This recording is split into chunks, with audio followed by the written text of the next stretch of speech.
kepadamu ya Tuhan, kalau saat ini kami boleh berada di hadirat Allah, bersyukur buat rahmat Allah yang begitu besar sepanjang 1 minggu ini dalam hidup kami. Hari ini kami ada sebagaimana kami ada semua berkat kasih kemurahan-Mu. Di saat kami memuji dan mempermuliakan nama-Mu, kiranya Engkau berkenan ya Tuhan. Setiap syair dari pujian kami menyenangkan hati-Mu. Bapa di sorga, saatnya kami duduk diam di kaki Tuhan untuk mendengarkan suara-Mu. Berbicaralah, urapilah hamba-Mu. Dalam nama Yesus Kristus kami berdoa. Haleluya. Amin. Amin. Silakan duduk Bapak Ibu. Haleluya. Puji Tuhan. Salam sejahtera bagi kita sekalian, Bapak Ibu yang terkasih di dalam Kristus Yesus Tuhan kita. Tidak terasa Bapak Ibu, kita sudah ada di minggu akhir pada bulan yang ke-6. Di bulan yang terakhir pada bulan yang ke-6 atau yang kita sebut sebagai bulan keluarga di gereja kita. Nah, pada akhir daripada seluruh rangkaian pembahasan kita mengenai keluarga, kita akan bersama-sama melihat kebenaran firman Allah yang berbicara tentang penerimaan dan pengampunan dalam keluarga. Ada 2 kata yang sangat penting di dalam judul ini, Bapak Ibu yang terkasih. Yang pertama adalah penerimaan. Apa yang dimaksudkan dengan penerimaan? Penerimaan dalam kaitannya dengan keluarga adalah sikap dan tindakan yang menunjukkan pengakuan dan penerimaan yang mendalam terhadap setiap anggota keluarga. Kemampuan kita untuk bisa menerima setiap anggota dalam keluarga yang di dalamnya ada kelebihan, ada kelemahan. Kemampuan seorang suami menerima istrinya dalam segala kelebihan dan kekurangannya, dan sebaliknya. Juga pengakuan orang tua terhadap anaknya, di mana anak itu punya apa yang disebut dengan kelebihan, dan pasti ada kelemahan. Saudaraku yang dikasihi oleh Tuhan, untuk sampai pada tingkat ini memang tidak mudah. Biasanya manusia itu cenderung untuk menerima setiap kelebihan, tapi tidak mampu untuk menerima kekurangannya.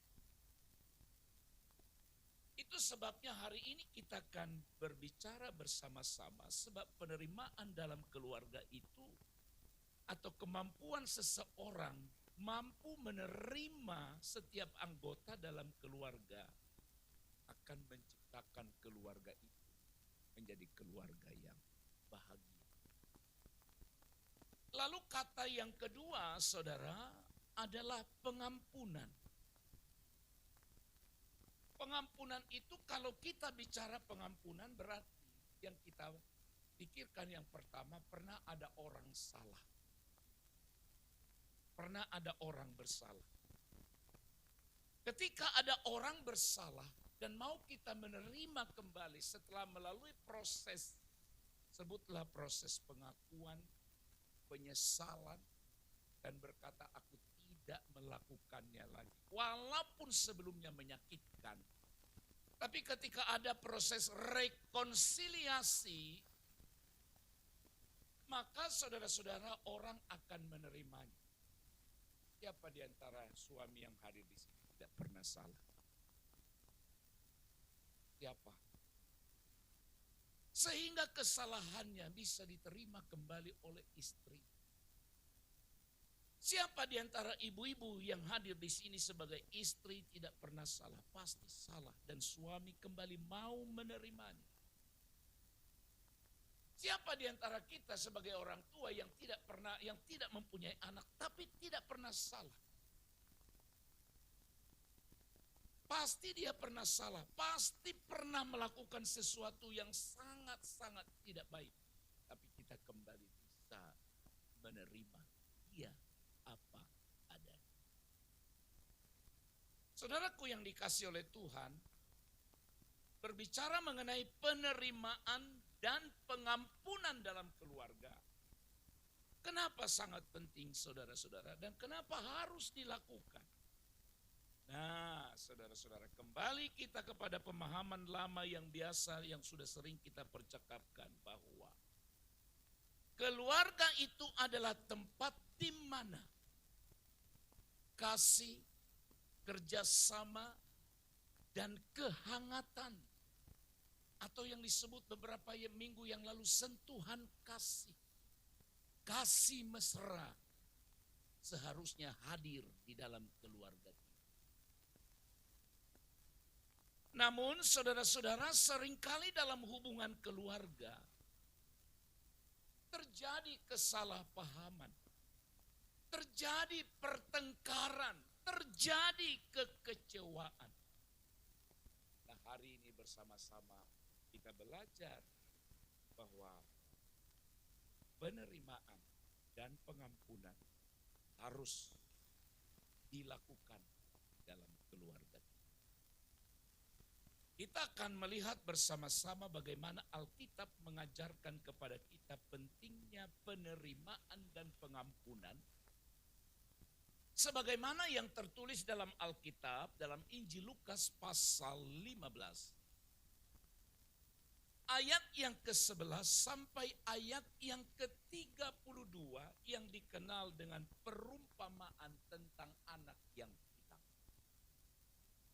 Dalam perikop ini saudara-saudara kita akan menemukan bersama-sama merenungkan ada banyak kebenaran-kebenaran yang dapat kita dapatkan atau peroleh dari Injil Lukas 15 perihal mengenai apa yang disebut dengan terima anggota keluargamu dengan segala kelemahannya.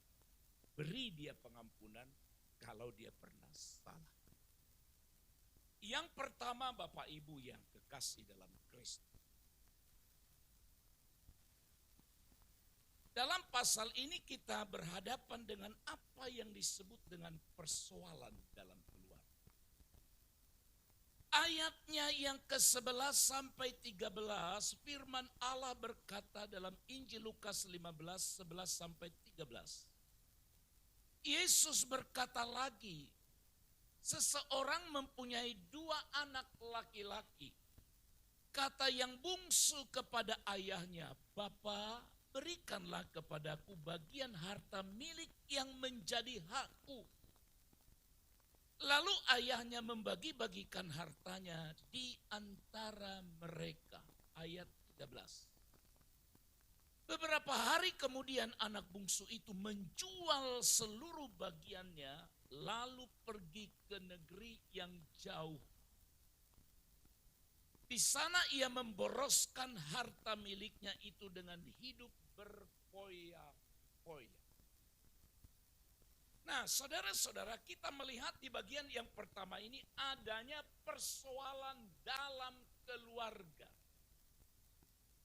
Dalam kisah ini kita melihat seorang anak laki-laki yang meminta bagian warisan kepada ayahnya dan meninggalkan keluarganya.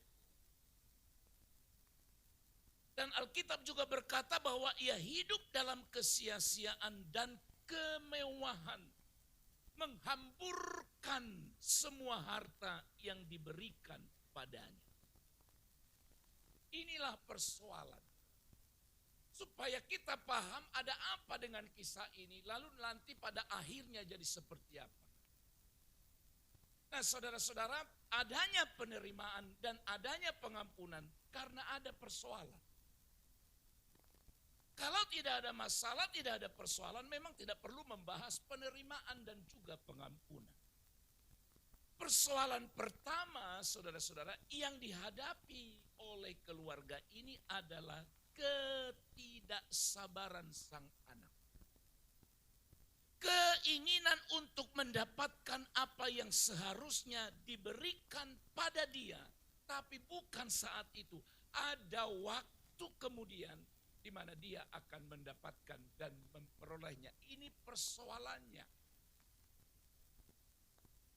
Oke, mari kita pahami baik-baik. Ini persoalan. Anak itu segera meminta. Memang ada bagiannya, ada menjadi miliknya.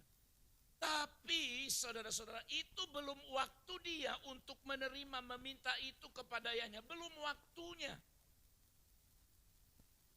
Nah saudara-saudara, tapi harus terjadi. Kisah ini juga mengingatkan kita bahwa tidak ada keluarga yang pernah lepas dari persoalan. Setiap keluarga, keluarga besar maupun keluarga kecil, pasti diperhadapkan dengan persoalan-persoalan kehidupan. Nah saudara-saudara, kisah ini sekaligus mengajarkan kita tentang betapa pentingnya yang pertama, kesabaran dan kebijaksanaan dalam menghadapi tantangan di tengah keluarga.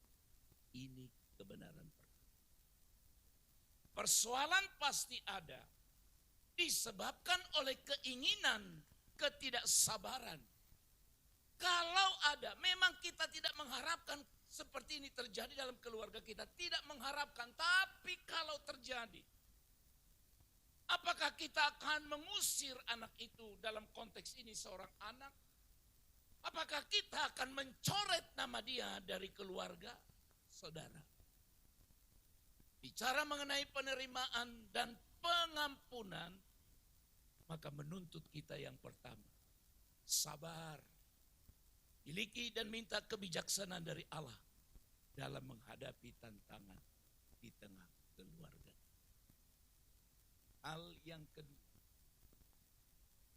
Hal yang kedua saudara-saudara, kehilangan tapi dia pulang. Kehilangan dan kepulangan. Kalau kita membaca ayat selanjutnya, ayat 14, bilang begini. Setelah dihabiskannya semuanya, timbullah bencana kelaparan di negeri itu dan ia pun mulai melarat. Ia pun pergi dan menggantungkan hidupnya pada seorang warga negeri itu. Orang itu menyuruh dia ke ladang untuk menjaga babinya. 16. Ia ingin mengisi perutnya dengan ampas yang menjadi makanan babi itu. Tetapi tidak seorang pun yang memberikan kepada dia. Bayangkan, ampas makanan babi pun tidak boleh dia makan. Nah, ini kesukaran, kesulitan yang terjadi akibat ketidakpatuhan. 17. Lalu ia menyadari keadaannya. Ini baik sekali kalimat ini. Ia menyadari keadaannya. Katanya, betapa banyaknya orang upahan bapakku yang berlimpah-limpah makanannya. Tetapi aku di sini mati kelaparan. Aku akan bangkit dan pergi kepada Bapa. dan berkata kepadanya, Bapa, aku telah berdosa terhadap surga dan terhadap Bapa. Aku tidak layak lagi disebut anak Bapa. Jadikanlah aku sebagai salah seorang upahan Bapa. 20. Lalu bangkitlah ia dan pergi kepada ayahnya. Ketika ia masih jauh, ayahnya telah melihatnya. Lalu tergeraklah hatinya oleh belas kasihan. Ayahnya berlari menemui dia. Lalu merangkul dan mencium dia. Bapak, Ibu, saudaraku sekalian. Hal yang kedua yang kita renungkan dari kisah ini adalah adanya kehilangan dan kepulangan. Anak yang hilang menghadapi masa-masa sulit dan merasakan kekosongan hidup. Ketika segalanya berubah menjadi buruk, mungkin ketika dia masih banyak uang yang diperolehnya, yang dibawanya dari bapaknya, banyak temannya. Tapi setelah uangnya tidak ada seorang pun temannya lagi. Lalu dia harus mencari makanannya untuk menopang hidupnya. Oleh Alkitab tadi dikatakan kepada seorang warga negeri itu. Lalu ditempatkanlah dia untuk memelihara, menjaga, memberi makan, yaitu binatang ternaknya itu babi-babi. Saudara, tapi ketika dia kelaparan, dia hendak mencoba mengisi perutnya dengan ampas makanan babi. Ini kesukaran yang paling berat bagi dia. Tapi dia dilarang dengan kata lain, tidak seorang pun memperkenan. Dengar baik. Kondisi keadaan yang buruk, yang parah itulah yang membuat dia sadar. Ayat 17 berkata, lalu ia menyadari keadaan. Ia menyadari bahwa ada kasih dan pengampunan yang ditinggalkan di rumah ayahnya. Lalu itulah yang membuat dia memutuskan untuk segera pulang. Haleluya. Lalu apa yang disebutkan dalam pembacaan tadi? Alkitab berkata bahwa ayahnya berlari menemui dia. Lalu merangkul dan menciumnya. Saudara, mengajarkan kepada kita yang kedua betapa pentingnya kasih dan pengampunan dalam keluarga. Sekali lagi betapa pentingnya kasih dan pengampunan dalam keluarga. Ketika ada anggota keluarga yang tersesat, yang bersalah, maka tugas kita adalah membuka pintu dengan kasih dan memberi pengampunan yang sejati bagi. Kita berdoa supaya tidak terjadi kisah-kisah seperti ini di tengah keluarga kita. Tapi kalau terjadi,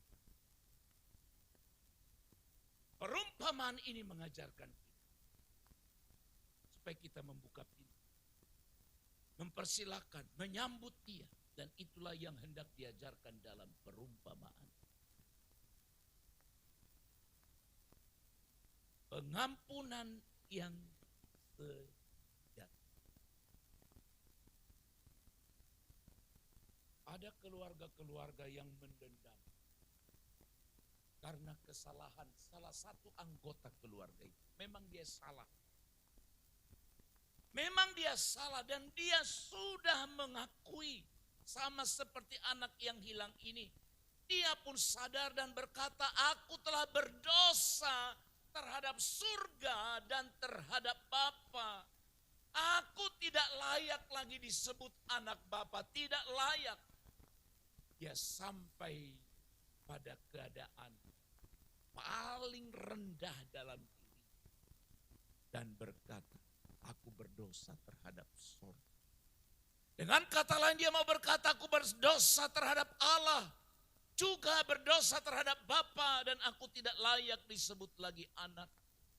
Tapi jadikanlah aku salah seorang upahan Bapa. Saudaraku sekalian,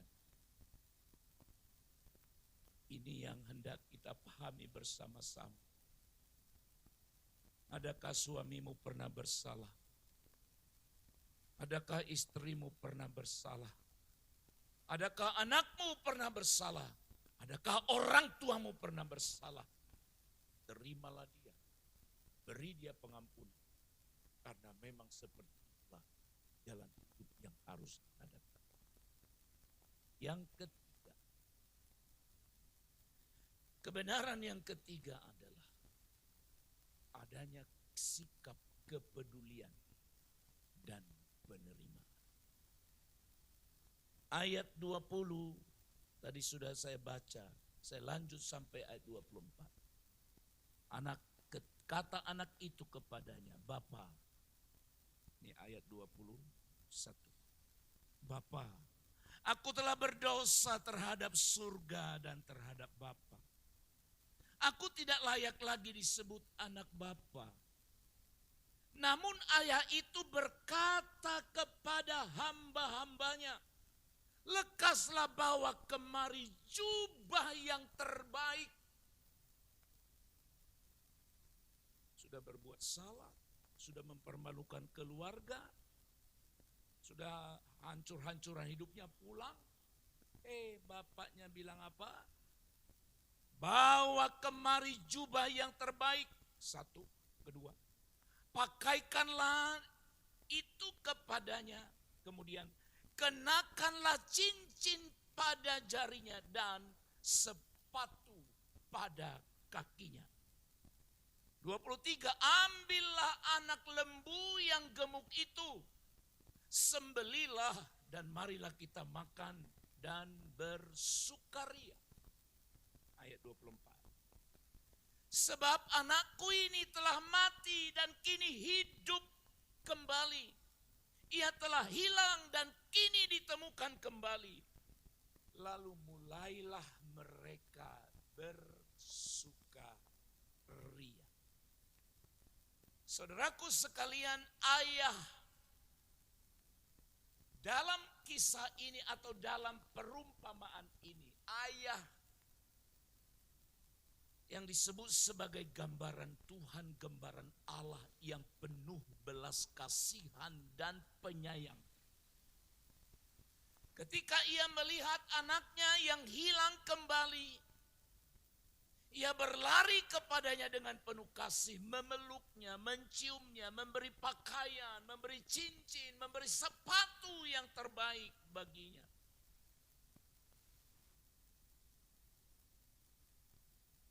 Tindakan ini hendak mengajarkan kepada saudara dan saya betapa pentingnya sikap penerimaan dan kasih yang tak terbatas dalam keluarga.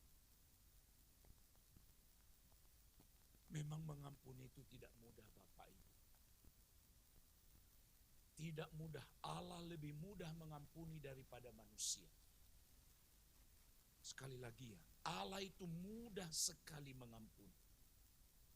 1 Yohanes pasal 1 ayat 9 berkata, kalau kita mengaku dosa kita di hadapan Allah, di hadapan Dia, kita mengaku semua. Seperti dalam kisah ini, aku telah berdosa terhadap surga dan terhadap Bapa. Maka Alkitab berkata, firman itu berkata, Allah akan mengampuni, akan menyucikan kita dari segala dosa.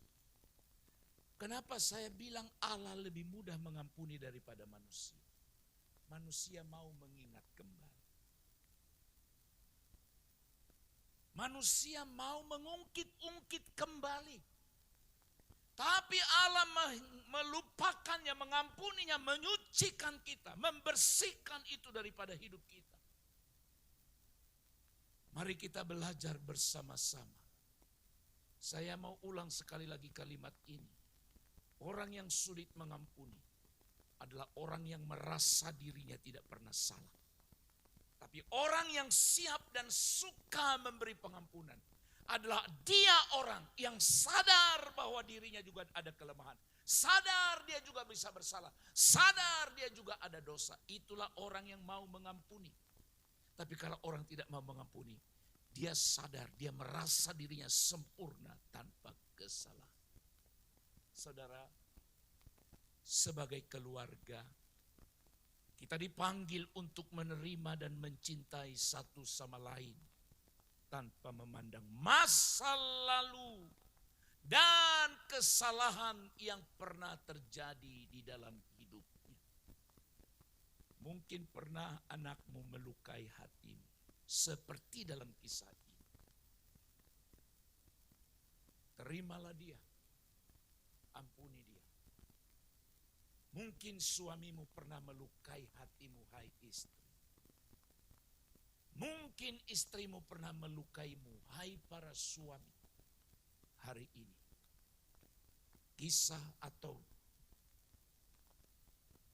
ini mengingatkan kita supaya kita menerima dan mencintainya.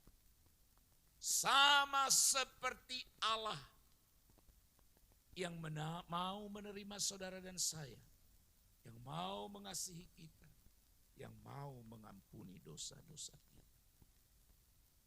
Berikan kepedulian, berikan penerimaan dan pengampunan bagi setiap anggota keluarga kita. 4 terakhir. Adanya pengampunan dan rekonsiliasi. Ayat 25 berkata, sementara itu anaknya yang sulung berada di ladang. Ketika ia pulang dan sudah dekat rumah, ia mendengar suara musik dan nyanyian tari-tarian. Ia memanggil salah seorang hamba dan bertanya kepadanya apa yang sedang terjadi. 27. Jawab hamba itu, adikmu telah kembali. Ya, adikmu telah kembali dan ayahmu telah menyembelih anak lembu yang gemuk, bukan anak lembu yang kurus atau anak lembu yang sakit-sakitan. Anak lembu yang gemuk, karena ia mendapatnya kembali dalam keadaan sehat. Mungkin selama ini sudah dibayangkan oleh bapak itu, anak itu sudah hilang, sudah mati, sudah tidak ada. Tapi dia pulang. 28, anak sulung itu marah. Dan ia tidak mau masuk. Ya, coba lihat dalam gambar itu ya. Dibujuk oleh bapaknya. Dia ngambek. Aku tidak mau masuk. Lalu ayahnya keluar dan membujuk dia. Namun ia menjawab ayahnya, lihatlah, telah bertahun-tahun aku melayani Bapa. Lihat ya, Alkitab bilang, dan belum pernah aku melanggar perintah Bapa. Tetapi kepadaku belum pernah Bapa memberikan. Nah, ini diturunkannya, bukan anak lembu. Ya, diturunkannya. Ya, diturunkannya yang paling rendah. Tapi kepadaku belum pernah Bapa memberikan seekor anak kambing untuk bersukaria dengan sahabat-sahabatku. Anak ini pantas marah. Mungkin dia ingat betapa sakitnya, betapa ternodanya keluarga oleh karena adiknya itu. Lalu selanjutnya saudara-saudara. Tetapi dia bilang ayat 30 ya. Baru saja datang anak bapa yang telah menghabiskan harta bapa dengan pelacur-pelacur. Wah. Maka bapa menyembelih anak lembu yang gemuk untuk dia. Ya, berarti dia bilang dengan pelacur-pelacur dia habiskan uangnya itu. Tapi sekarang bukan anak kambing yang disembelih bapaknya, tapi anak lembu. Lebih mahal. 31. Kata ayahnya kepadanya, anakku, engkau selalu bersama aku. Dan segala milikku adalah milikmu. Kita patut bersukaria dan bergembira karena adikmu telah mati dan kini hidup kembali. Ia telah hilang dan kini ditemukan kembali. Di sini kita melihat ada perbedaan sudut pandang antara hati bapa dengan hati abangnya.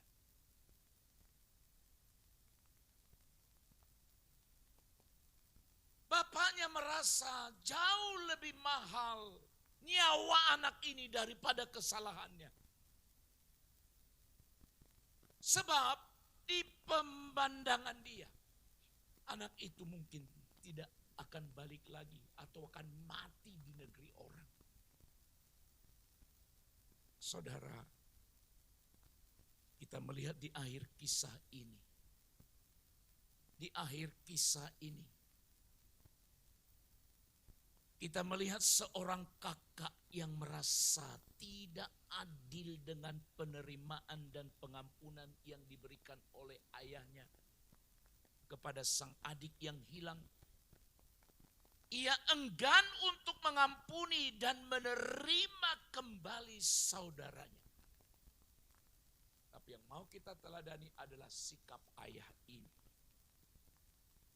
Ayah menunjukkan kasih dan kebijaksanaan dengan memberi penjelasan yang lembut. Engkau selalu bersama-sama dengan aku. Apa yang menjadi milikku, milikmu juga. Nah, saudara, dari kisah ini diajarkan kepada kita bahwa pengampunan, rekonsiliasi itu penyelesaian. Oke, aku terima engkau tanpa mengingat-ingat kesalahanmu. Engkau pernah melukai hatiku, tidak apa-apa. Tapi aku kembali menerima engkau sebagai saudara, sebagai sahabat. Aku lupakan semua perbuatan jahat yang pernah kau perbuat padaku. Itu namanya rekonsiliasi. Pengampunan dan rekonsiliasi itu kunci penting dalam mengatasi konflik, masalah, dan memulihkan hubungan yang terputus, hubungan yang rusak di dalam keluarga. Doa kita adalah semoga tidak akan terjadi hal-hal seperti ini dalam keluarga. Tapi kalau terjadi, mungkin kisahnya tidak meminta, Pak, bagikan apa yang menjadi harta warisan. Bukan itu yang dia minta. Tapi ada salah, ada tindakan-tindakan yang salah yang lain yang dilakukannya. Yang sangat menyayat hati sebagai orang tua. Yang sampai mempermalukan keluarga besar.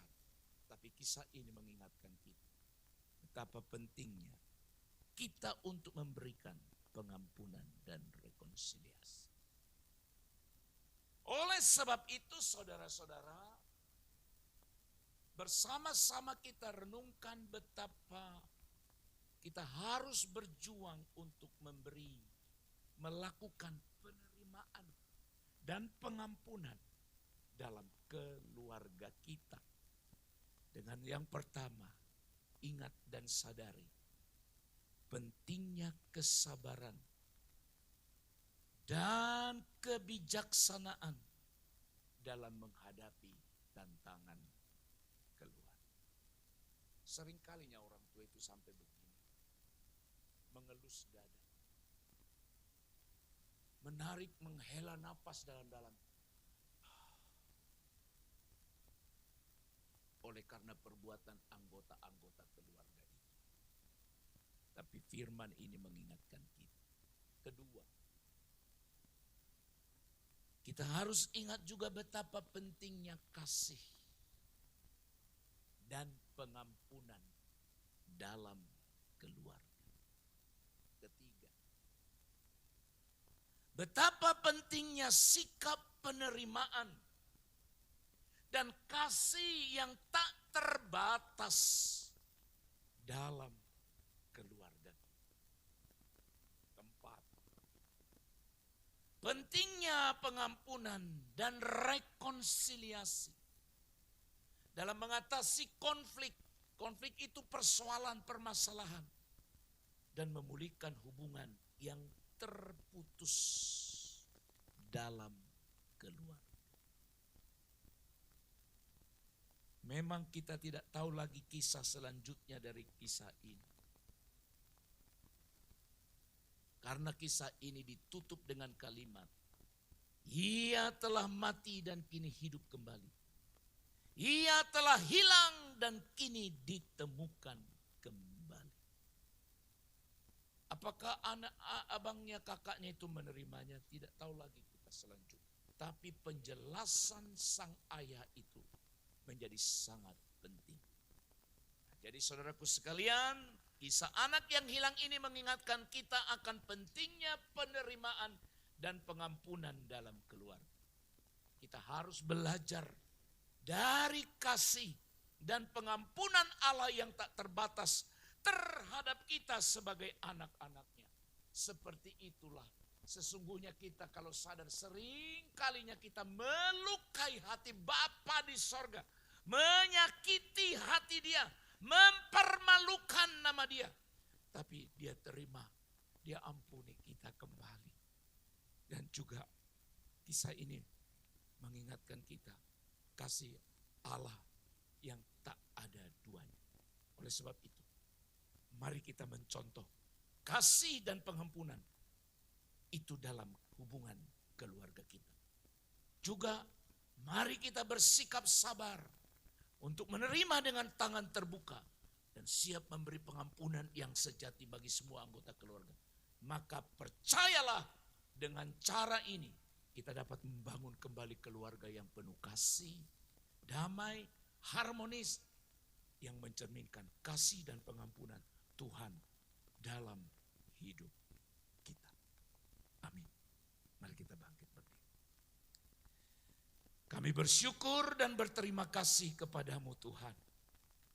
Telah mengajar kami hari ini. Supaya kami ingat kasih Tuhan dalam hidup kami, dalam keluarga kami. Allah yang penuh kasih. Mau menerima kami, mengampuni kami. Biarlah kami meneladani Bapa di sorga dalam hubungannya dengan anggota keluarga kami. Dalam nama Yesus, meteraikan firman-Mu dalam seluruh kehidupan kami umat-Mu yang mendengar. Dalam nama Yesus kami berdoa. Haleluya.